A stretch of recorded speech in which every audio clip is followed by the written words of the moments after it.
मैत्रिणींनो, आज आपण पाटवडीची रस्सा भाजी बनवणार आहोत, पण ती थोड्या वेगळ्या पद्धतीची आहे, म्हणजे पौष्टिक आहे.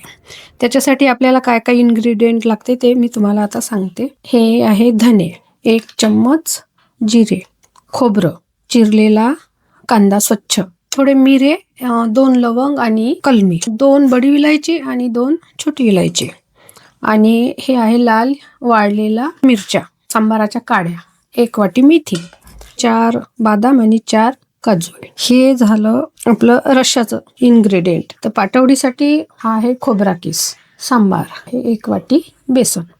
तर सगळ्यात पहिल्यांदा आपण रश्श्याची तयारी करूया.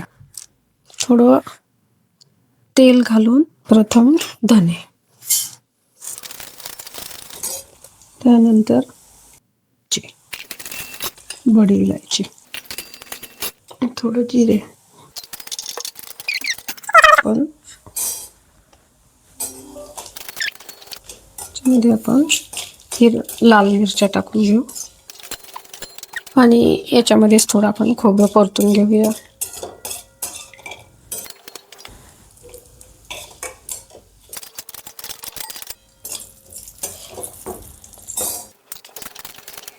याच तेलामध्ये आपण कांदा परतून घेऊया.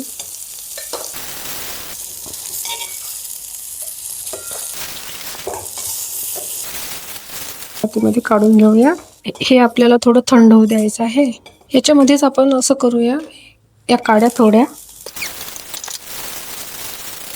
आता हे झालं आहे बघा, हे सगळं काढून घेऊया.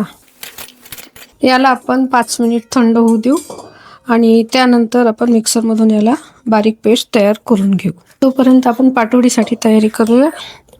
थोडं तेल